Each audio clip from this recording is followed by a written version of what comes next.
my dears. My name is Joanna and I welcome you to the Johanna Draconis, the Deconstruction of CPTSD podcast. In this episode, we will talk about injustice and dealing with the emotions, which we talked about last week. Not just with the sadness and the anger and everything in between, but also a bit with the cause. Dealing with emotions is crucial in removing it from your system, or at least lessen the symptoms. So, let us get right into it. When I first did this, I didn't think it would really be helpful, but knowing how things worked, I thought it would be at least somewhat helpful. More like a stepping stone than a solution. I was wrong, it was extremely helpful. As much as I knew of the power of speaking things out loud and how important it is to give something a voice, I did not expect it to be that effective. And it is, once again, rather simple. We talked about it before. Our emotional and vocal sections are strongly connected. That should come to no surprise, as I think most of us had the situation where our voice was unplanned affected by emotions. Where we just wanted to say something, but our emotions maybe made it impossible, or we didn't sound like we intended to sound. Similar, we can hear the emotion in other people's voices, which sometimes lends them credibility or takes away from it. For this, we will first talk about how we address it, and then a few phrases and examples. So, how do we address it? Well, there are a few different categories of people we address. First, the causers, the people who caused the injustice. Usually I refer to them as the tormentors. The second category are the bystanders, who could have done something but didn't. Third, the ones that afterwards prove unhelpful, by making the road to recovery harder and furthering the injustice. For example, doctors who don't take your suffering seriously, or people who help the tormentor and harm you. The fourth category is people who mean well, but their behavior or words are rather unhelpful. The first two I put in the how could you section, and other two in the how dare you or how can you section. And then the final section and category is you, the I am sick and tired or I am done with one. Once again, it is important that you say it out loud. I warn you ahead that despite maybe starting relatively quiet, it can easily happen to you that you get really into it and get rather loud, especially if you are angry about those points. You also might cry a lot. Either way, that is the point of this exercise. Letting those emotions out because they are like weights weighing you down and eating you up inside. They shouldn't be bottled up like this. So find a place and space where you can be maybe a bit louder and or cry. Also, I recommend doing it in a time window where you can be yourself and don't have to put the mask on. Now let us go to the phrases. For them, it is important that you imagine the person in front of you.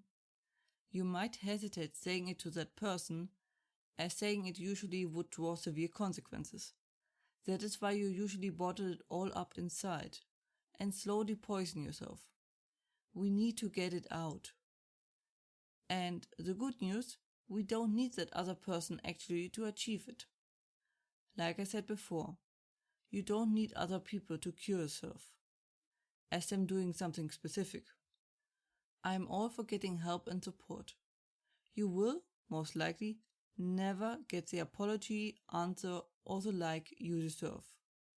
So, as I said, find yourself a place where you can do this and visualize the person you want to say it in front of you. Then use for the first section the sentences, how could you? For example, how could you do this to me? How could you abandon me like this? How could you justify this behavior? How could you still claim you are doing the right thing?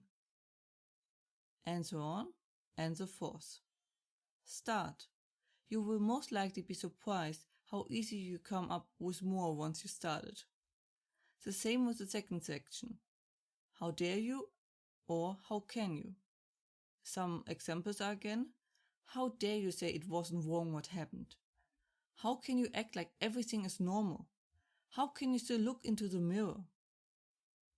Play around, see what you respond to. It is relatively easy once you let your emotions loose. Now to the final section. I am sick and tired, or I am done with. For example, I am sick and tired of having to bite my tongue around everyone and not speak freely. I am sick and tired of being sick.